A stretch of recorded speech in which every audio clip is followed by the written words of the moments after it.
Well, hello, thank you for joining me today again on the Church History Trail. You're very welcome to the programme. Where we are is we're actually on the hill here at Rathfriland in County Down, and as you can see from the flags and also the bunting, Rathfriland is gearing up for the 12th. But we're actually outside the Presbyterian Church here. So this is the first Rathfriland Presbyterian Church. And I was speaking this morning in Ballyrooney Presbyterian Church, and just outside there was actually a phone box, a red phone box, and it hadn't got a telephone on it, but what it did have on it was loads of books. And I picked up this here, and which is a household of faith, a historical survey of the first Rathfriland Presbyterian congregation, 1662 to 2002, the Reverend R. George A. Morrison.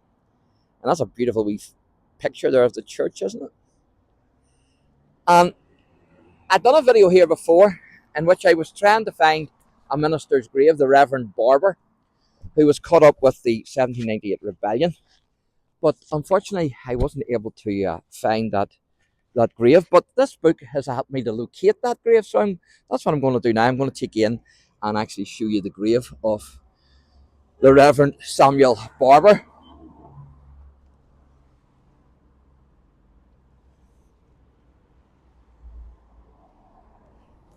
So, hearing of a man who had been hanged in his garden just outside Newry without any semblance of a fair trial, Barber took issue with the occurrence, remarking that the country had best look to itself when such things could be done. So, what I'm reading here is actually from this booklet, and it says here, hardly an unjust or unreasonable comment. On his words being repeated in high places, however, word was given for his arrest, which was immediately carried out. The arrest, it has been locally claimed, was carried out by a large number of soldiers who surrounded the church during Sunday worship and forcibly removed Mr. Barber from the pulpit. He was confined in Belfast for a time, then taken to Newry for trial, at which he was convicted of treason, and he was sentenced to either 7 years banishment or 2 years in Downpatrick jail, of which he chose the latter. Refusing to provide any type of transport or to convey himself to prison, he was forced to set out on foot, despite a recent leg injury. But shortly after leaving Newry, a Mr. J.W. Gleaney provided him with a saddled horse, which he was happy to use. On passing through Rathfriland, it was thought that his many friends there might try to set him free, but with admirable calm and self-control, Barber warned the angry crowd to attempt no interference and to cause no disturbance. So, there's a wee plaque here I want to show you as well. Now, I did show you this in one other video a while back, but I'm going to read it out again to you. It says, congregation erected AD, or in the year of our Lord, that means 1662. Meeting house built AD 1679. Reverend Alex Gordon, minister, succeeded by Reverend Robert Gordon, AD 1711. Meeting house rebuilt AD 1775. And then this is the man here we're interested in, the Reverend Samuel Barber, minister. That's, I'm not sure how to pronounce that, Ceiled. Sealed or sealed and improved AD 1834. And then this man's buried here as well. I showed you him in another video a good while ago, but I'm going to show you it again, his grave. Reverend John White, minister.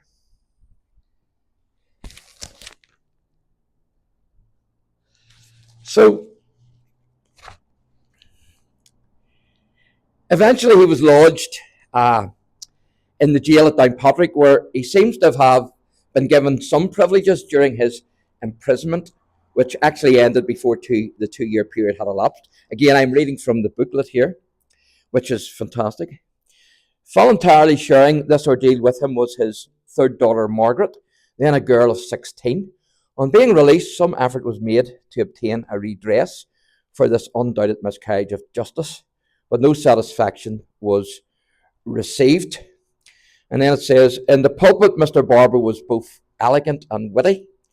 One rather bizarre tale of his ability in this regard concerns a local character named as Mad Molly, who regularly took her place on the pulpit steps each Sunday.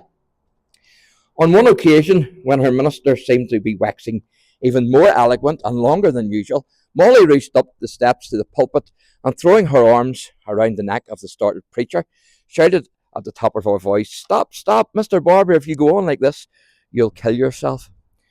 For his services as minister, Mr. Barber was remunerated with the princely stipend of £50 per year, although this was added with a further sum of around £75 for the Regium Donum, which was a special government grant to Presbyterian ministers, which had actually been originated as a gift from King William III, the Prince of Orange.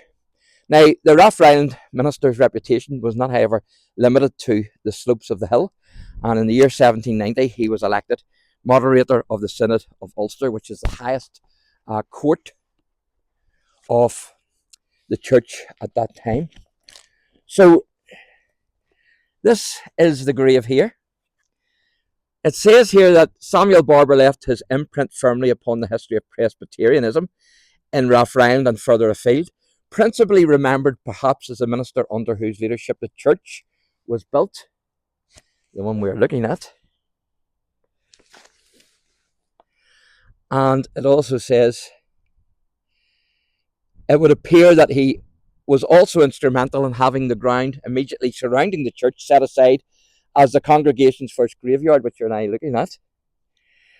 In this graveyard, immediately behind the church which he served, this outstanding man was laid to rest, following his death on the 6th of September 1811, after a long and severe illness.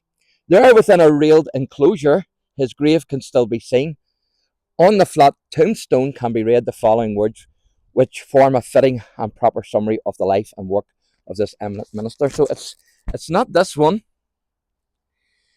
it's this one.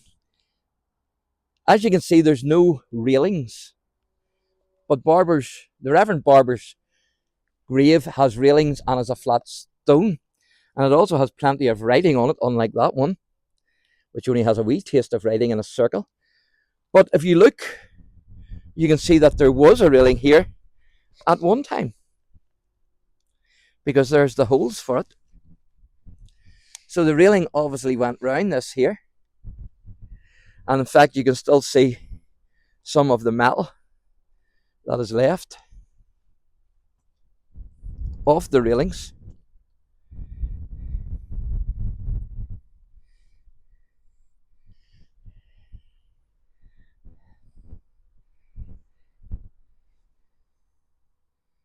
As you can see.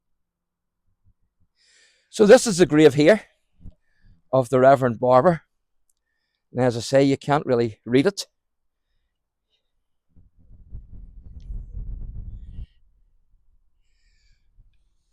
But it's definitely his.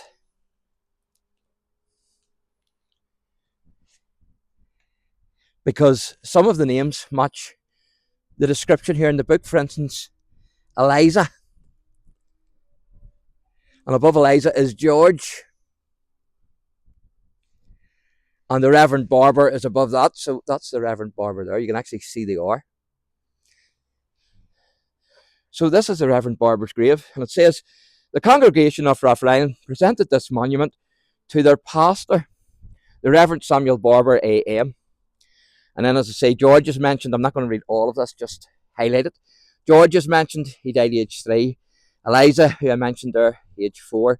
John Barber, age 22. Sarah, age 21. And then the Reverend Samuel Barber died 6th day of September 1811 in the 74th year of his age and the 49th of his ministry. An able servant of Christ, a fearless advocate of the right of private judgment, it says, and also in matters of faith. Then it says, and a steady friend of civil and religious liberty. His eldest daughter, Mary Bankhead, died 18th of May 1817, aged 42 years, and his wife Elizabeth died 7th of April 1832, in her 90th year. So great to be able to locate this grave.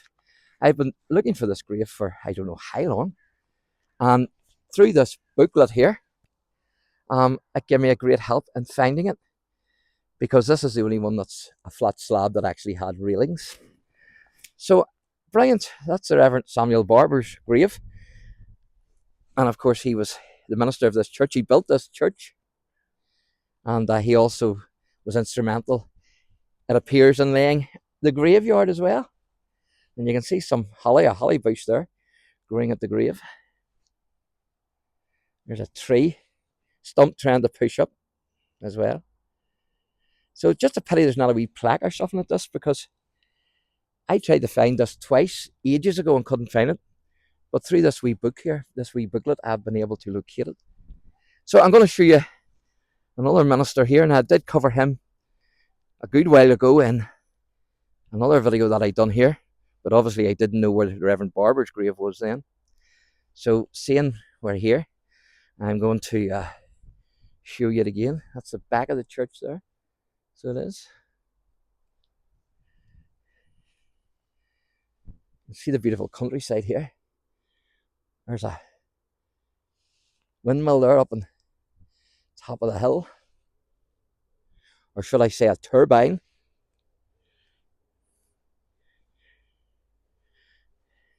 So this is the other minister's grave that I want to show you.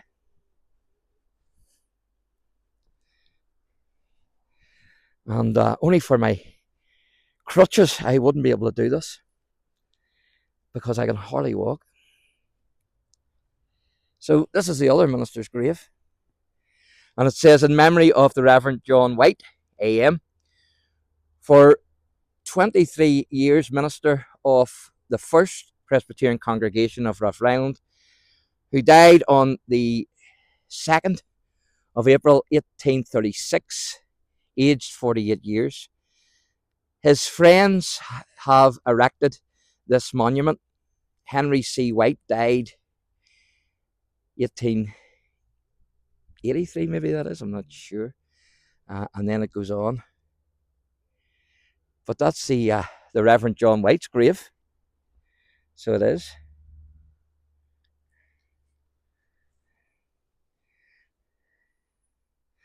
So there you go, folks. Hope you enjoyed that. Thanks for watching, and God bless.